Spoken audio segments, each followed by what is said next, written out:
नमस्ते। आजको यो विशेष प्रस्तुतिमा तपाईहरूलाई स्वागत छ। आज हामी एउटा यस्तो विषयमा कुरा गर्दैछौँ जसले हामी सबैलाई कुनै न कुनै बेला सोच्न बाध्य बनाएको छ। त्यो हो हाम्रो आफ्नै उत्पत्ति।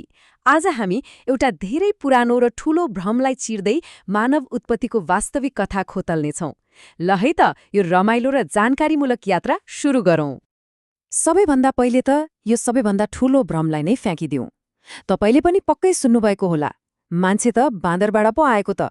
हामीले किताब र पत्रिकाहरूमा एउटा बाँदर बिस्तारै उड्दै गएर मानिस बनेको चित्र यति धेरै देखेका छौं कि यो कुरा साँचो हो जस्तै लाग्छ। तर विज्ञानले के भन्छ थाहा छ? बिल्कुलै होइन। मानिसहरू सिधै आधुनिक बाँदरबाट परिवर्तन भएर आएका हुँदै होइनन्। वास्तविकता त यो भ्रमभन्दा कता हो कता रोचक छ। यसलाई एउटा ठूलो पारिवारिक रुख जस्तै मान्न सकिन्छ। हामी र आधुनिक बाँदरहरू एउटै हाँगा होइनौं, बरु लाखौं वर्ष पहिले हाम्रो जरा एउटै थियो।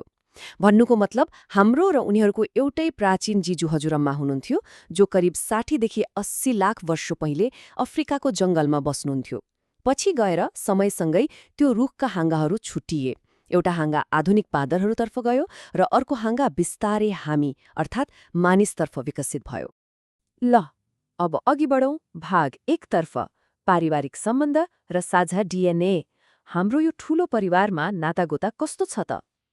हाम्रो यो विशाल विकासवादी पारिवारिक रुखमा हाम्रा सबैभन्दा नजिकका आफन्तलाई केलाएर हेर्दा एउटा अचम्म लाग्दो कुरा फेला पर्छ। के तपाईलाई थाहा छ, हाम्रो र चिम्पान्जीको डीएनए झण्डै 98.7% मिल्दोजुल्दो छ।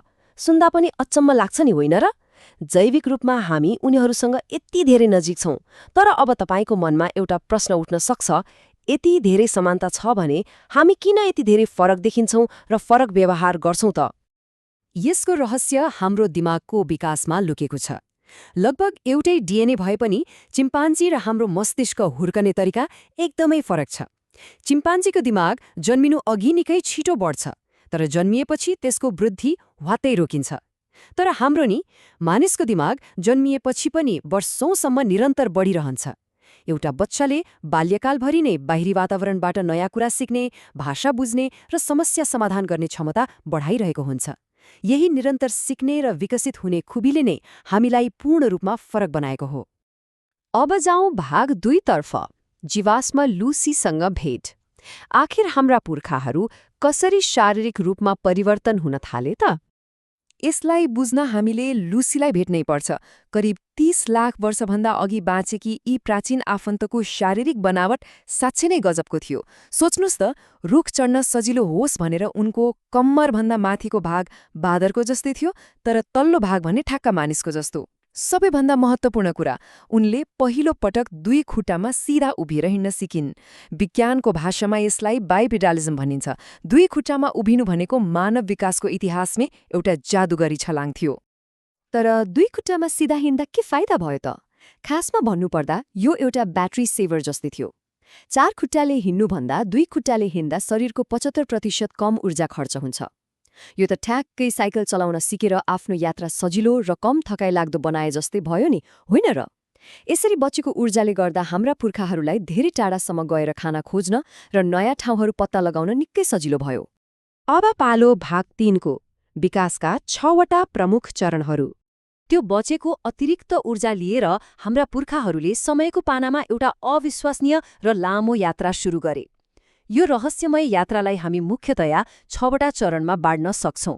पहिलो, 80 लाख वर्ष अघिका ती साझा पुर्खा। दोस्रो, 40 लाख वर्ष अघि 2 खुट्टामा हिँड्ने लुसी जस्ता अस्ट्रालोपिथेकस। तेस्रो, 25 लाख वर्ष अघि ढुङ्गाको हतियार बनाउन थाल्ने होमो ह्याबिलिस।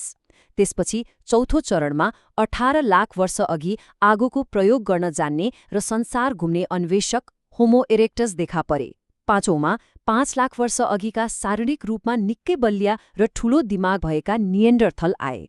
र अन्त्यमा छैटौं चरणमा करिब 3 लाख वर्ष अघि आजका आधुनिक मानिस अर्थात् हामी होमो सेपियन्सको उदय भयो।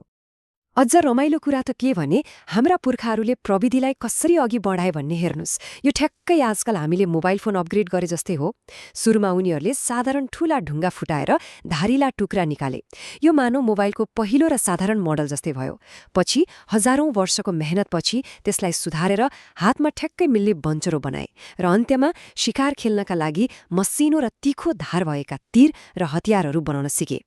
प्रविधि जति धारिलो र परिष्कृत हुँदै गयो त्यसलाई बनाउन र प्रयोग गर्न मानिसको दिमाग पनि त्यति नै तिखारिँदै गयो। ल अब हाम्रो अन्तिम खण्ड भाग 4 संस्कृति, भाषा र कल्पना। हामी कसरी यति धेरै विशेष बन्यौं त? सोच्नुस् त, नियान्डरथल जस्ता ठूला दिमाग भएका आफन्तहरू हुँदाहुँदै पनि हामी होमो सेपियन्समा त्यस्तो के जादु थियो जसले हामीलाई यहाँसम्म ल्यायौं? खासमा पछिल्लो 1 लाख वर्षमा हामीले केही विशेष सुपर पावर वा महाशक्तिहरू विकास गर्यौं। हामीले आफ्ना विचारहरू स्पष्ट रूपमा राख्न जटिल भाषा बोल्न सिक्यौं, जसले गर्दा हजारौं मानिसहरू एकसाथ मिलेर काम गर्न सम्भव भयो। गुफाका भित्ताहरूमा अचम्मका चित्रहरू कोर्न थाल्यौं, ज्ञान र नियमहरू एकअर्कालाई बाँड्न थाल्यौं र सबैभन्दा महत्त्वपूर्ण कुरा हाम्रो असीमित कल्पना। त्यही कल्पनाको उडानले गर्दा नै आज हामीले सुन्दर कविता लेख्नेदेखि लिएर अन्तरिक्षमा रकेट पठाउनेसम्मका काम गर्न सकेका छौं। त्यसैले त एउटा भनाइ नै छ नि, मानव विकासक्रममा संस्कृतिले जीनलाई उछिनेको छ। हामी किन अद्वितीय छौं? किनभने हामीले केवल आफ्ना जैविक गुणहरू मात्र अर्को पुस्तालाई दिएनौं। हामीले त हाम्रो ज्ञान, हाम्रा औजारहरू र हाम्रा कथाहरू पनि हस्तान्तरण गर्यौं। आज हामीले आगो बाल्न वा पाङ्ग्रा बनाउन फेरि सुरुदेखि सिक्नु पर्दैन। हामी सधैँ विगतको जगमा उभिएर नयाँ कुरा निर्माण गरिरहेका छौं। यही नै हाम्रो सबैभन्दा ठूलो शक्ति हो। अब आजको यो प्रस्तुतिको अन्त्यमा आइपुग्दा एउटा गहिरो प्रश्न दिमागमा आउँछ। हामी हाम्रो साझा संस्कृति र अनन्त कल्पनाको माध्यमबाट निरन्तर अझ तीव्र गतिमा विकसित हुँदै अघि बढिरहेका छौं। यस्तो अवस्थामा यो विशाल पारिवारिक रुखमा अबको 10 लाख वर्षपछि मानव विकासको अर्को चरण कस्तो होला? हाम्रो यो प्रविधि र कृत्रिम बौद्धिकताले हाम्रो भविष्यलाई कुन रूप देला? पक्कै पनि यो यस्तो प्रश्न हो जसले हामीलाई हाम्रो आफ्नै सम्भावना र भविष्यबारे गहिरिएर सोच्न बाध्य बनाउँछ।